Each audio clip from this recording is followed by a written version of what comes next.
Ragnarok approaches, and let's face it, if your combat skills aren't up to snuff, the creatures and champions of the Nine Realms will tear you apart, even if you are the God of War. Fortunately, there are plenty of tips that we can offer to help you live up to the reputation of Kratos as a god-slaying ultra badass. These are 17 spoiler-free, essential early game God of War Ragnarok tips you need to know. The heavy throw on your Leviathan Axe is extremely strong. It will freeze weaker enemies in place, which by itself is wonderful because it takes one enemy out of a fight, but from there you can use a heavy barehanded attack to push them into a wall or off a ledge for an instant kill, or you can push them into other enemies to inflict frost on them and slow them down. Just know that it doesn't work very well on the burlier enemies that it doesn't instantly freeze. Don't sleep on the light throw of your axe either. Aiming for a weaker enemy's legs is a good way to trip them up and either stop their approach, or incapacitate them long enough for you to use a strong but slow move, like the Serpent Snare, which is a great move that not only does big damage, but also creates a small explosion of frost that affects other enemies. The Hyperion pull skill on the Blades of Chaos is one of the most universally useful skills in the game. In fights against standard enemies, it can pull them towards you and launch them up for an air combo, more on those right after this. It can pull weak wretches and nightmares towards you for instant kill opportunities, and if you upgrade the Hyperion grapple, you can hold down R1 and pull yourself towards them to knock them back and deal a bunch of stun damage. When you're using the Blades of Chaos, always look for air combo opportunities. Weaker enemies can be launched up by holding down R2, and once they're in the air, you can keep them there by holding down L2 and pressing R1 to slam them into the ground and bounce them right back up, just like in the old games. You can keep this up for as long as you want, though you'll need to be careful that others around you don't interrupt. Don't neglect your fists. They are essentially a third weapon and are especially good at building up stun damage. If you find yourself up against an enemy that you're not doing a lot of damage to, consider throwing your axe away and using your unarmed attacks in tandem with the Trace's arrows to build up that stun and go for an execution. Speaking of stun damage, once you fill the stun meter on an enemy, a R3 button prompt will appear next to them, letting you know that you can perform an execution. If this icon is yellow, then when you click R3 on them, you'll do a bunch of damage, but it won't kill them. If it's red, you'll get a proper execution.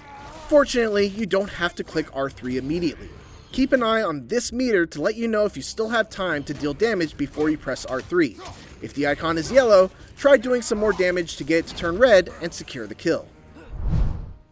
God of War's combat system utilizes a popular action game technique called dodge offsetting, which means that if you're in the middle of a combo string, you can dodge and still pick up the combo where you left off after you come out of it. This is important to know because certain combo strings have greater power or unique properties on their final hits. It only works though if you do a sidestep, not the double tap roll evasion, so keep that in mind.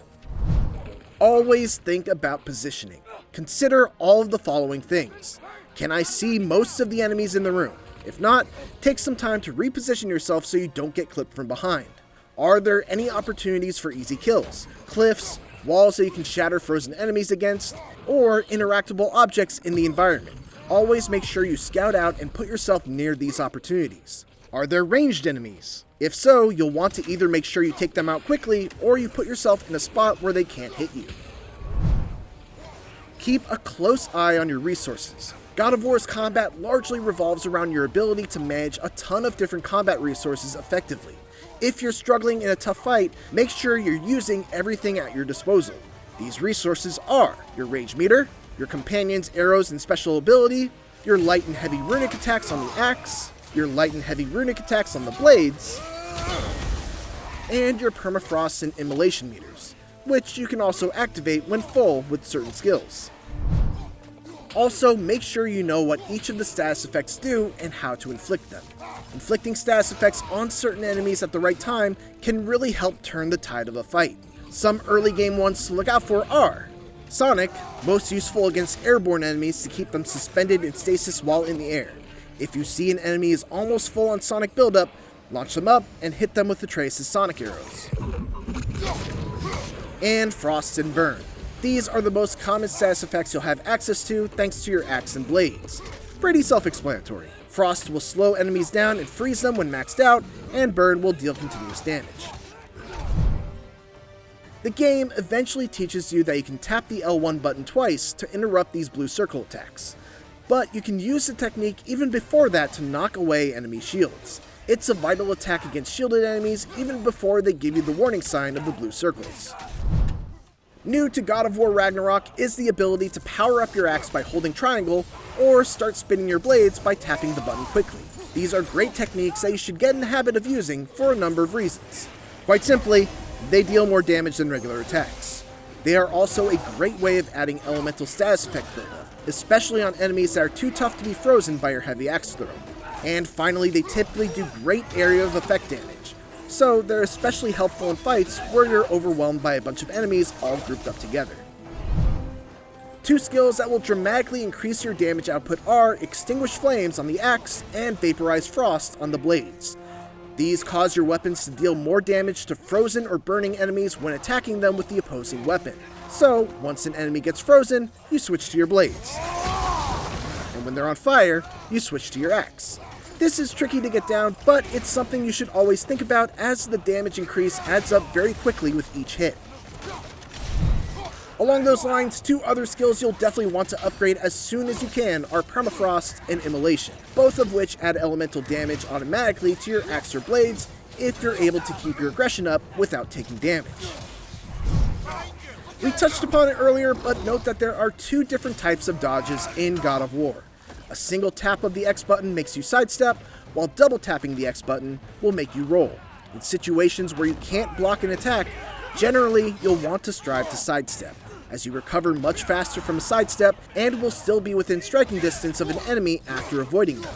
The roll is great to get out of a bad situation or to avoid certain attacks with a large area of effect because you're invulnerable for the entirety of the roll, but if your goal is to keep up the pressure, aim to use sidesteps instead of rolls. As you utilize many of the skills you unlock, you'll earn awards for using them a certain number of times. What Ragnarok doesn't tell you off the bat is that eventually you'll be able to empower skills you've got a gold medal for, further boosting their capabilities. You can choose from options like increasing the elemental damage, stun, or stagger resistance, so be sure to vary your skill use to level each of them up. Switching between your weapons in the heat of battle can be crucial to victory, especially when trying to make use of your runic attacks as they become available. However, finding the right time to swap weapons can be hard to manage. Luckily, you can essentially queue up a weapon swap by tapping the D-pad during other, lengthy and protected animations, like shield parries and skills. As soon as the animation is complete, Kratos will instantly bring out the other weapon. And that's all we've got for you for now. There are even more elements of combat to go over, but for now, in the interest of staying as spoiler-free as possible, we're going to leave it at that. Thanks for watching, and for more God of War Ragnarok, make sure to check out our review, along with all of our other guide-related videos. And for everything else, keep it here on IGN.